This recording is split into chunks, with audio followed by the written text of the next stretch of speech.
Hey guys, we're checking out Traha Global. If you guys don't know what Traha Global is, an MMORPG on your mobile / PC cross-platform device.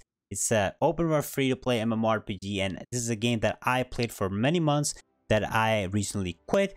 And I want to talk about this game overall. There was a new update that they did some very good changes to the game, which had a good impact and a bad impact on newer and existing players. So we're going to talk about the future of Traha, where it's going, what this update did. So let's jump right into it and check it out.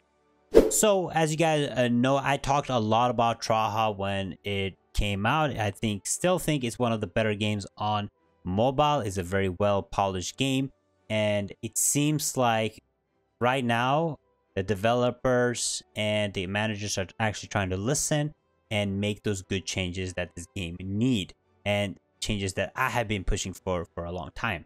So we might as well just jump into the first thing, which is newer players. If you are new to the game, or if you're a player like me that probably quit and want to come back to the game, they made some changes, the newest update, which was great, which is this thing right here on the screen, a buff to grow stronger. So if you are inactive in this game and you come back to the game, you might have a buff that lasts even longer, like 20 days or 30 days. And this buff will give you double EXP and make you get better rewards. So let's say I run the missions and stuff. Everything that you see like a green arrow on, like professions, deathmatch, battlegrounds, I just get double rewards, double EXP. It's a great way to level up. And if you're a new player or existing player and come back to the game, it's a great way to level up and grind in the game. So that is a great thing that I have added to the game. The other thing that they added, number 2, is if you go to your character, change character right here, and you decide you want to make, if you're a completely new player, you want to make a new character in this game. Let's say I go Naiad, I go here, I click on character boost, and if I do a character boost right here, I will get level 65 character with level 55 professions, and which will make me able to get and I'll get this buff, 16-day buff. So I get all this stuff up to 100,000 combat power by just starting a new character, which is absolutely great. Great job.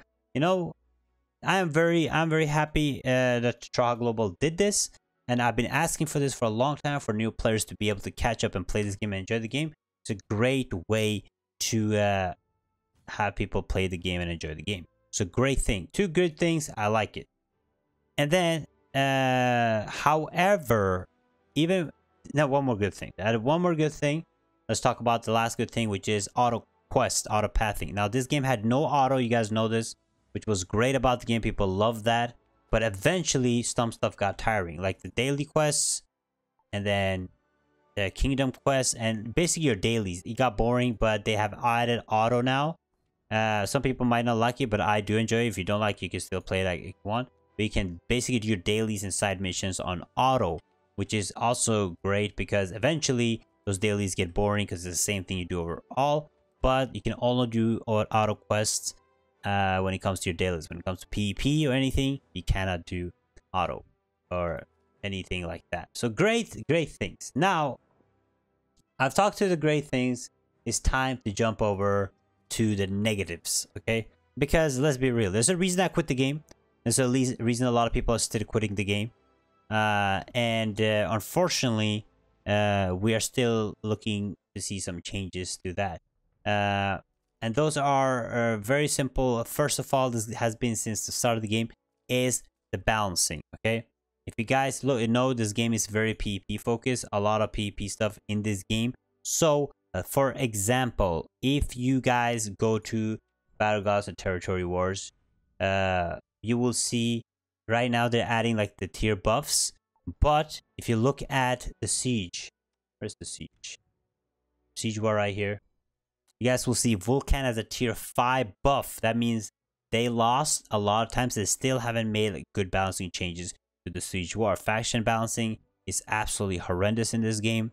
And most of the stuff in this game, like Siege War, like Territory Wars, like conquests, like field bosses, these are faction based wars, and unfortunately they are not doing good faction balancing. So that is a very bad thing, and that is definitely something that they need to work on. And they have tried to make changes. Big game has been for 4 months and nothing has been done. So balancing is horrendous. Now let's look at the pay to win. Now this game was promised to be very free to play friendly, not that pay to win. But what did they do? They decided this is what happens with most MMOs, unfortunately. That's because they lose population. They have to increase the pay to win. And this game is becoming very pay to win. If you guys look at the shop right now, they added another gold box for 5,000 diamonds. So you have more stuff to gold to spend diamonds on. And I think they added more like bundles that you can purchase. Okay. And then they added more weekly packs and more weekly packs. And this one has like a 10 times weekly purchase limit. So you can buy 6,000 diamonds, triple diamonds packs. So they added way more pay to win to the game than they had before, and they introduced more cards. So they're introducing more and more pay to win. And this is even more insane. It's an event right here. Look at this event. If you spend 150,000 diamonds in the game, you get 10 legendary spirit cards. And you guys know how strong legendary spirit cards are. You can get 10 legendary spirit cards by just spending diamonds. So as they are showing, they're adding more and more pay to win to the game, which means that if you look at the CP rankings, these guys 235,000 combat power are like so far ahead. If you look at the top 10 is at 206. These guys have 30,000 more combat power because of the increase in pay to win. So I am glad I quit at the right time, because this game is getting more and more pay to win. And arenas, they don't have a fair balanced arena. If you guys click on arena, you guys play arena, you guys will not, if you meet, like if you're a 150k player, you meet a 250k player, you will lose. Nothing you can do. There's no fair balanced PP arena. So they're adding more and more pay to win. So again, it's not a good thing. We don't like that at all. And the same goes for the new dungeon. They added this new amazing raid. Okay, and I knew this was gonna get nerfed because a lot of people complained, but they added this new raid, and guess what? They nerfed it 2 days later. Luckily for me, I was able to do this when it was actually hard, but now it's just like, it's so easy to do and it's so boring. So they're adding like, they're making so many, like, they're trying to make good decisions, but they keep falling back to making those bad decisions, you know? Like if you want to nerf it, you can probably nerf the easy mode, but why nerf the hard mode? Why make it easier? You know, it was fun, it was challenging, but that's what people want. People want to play a game, people want to be challenged, people want to have fun. Okay, made a fun raid and they nerfed it. So I mean, I knew it was gonna happen, but I didn't know it was gonna happen this early. Most MMOs usually wait like a week or two, so those people that actually are able to complete a difficult raid gets a little advantage, but they didn't care about that.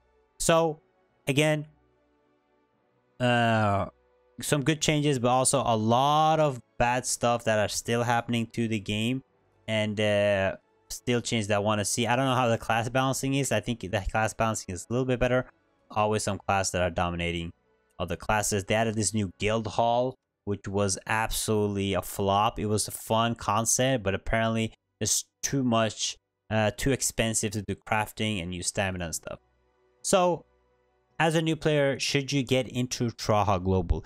Definitely try out the game. It's one of the better games on mobile right now still, especially with the new stuff they introduced. There's a lot of content you can check out, but once you get to the end game, once you checked out everything, once you master legendary gear, which isn't that hard to do, there's not much for you to do. So if you want to have like a temporary game that you can enjoy and have fun with, Traha Global is a great game, but it is not, again, they try to head in the right direction, but they always end up going one step forward and 2 steps back. 1 step forward, 2 steps back. That's how Traha has been since day one. They're trying to do good, but they're not doing good.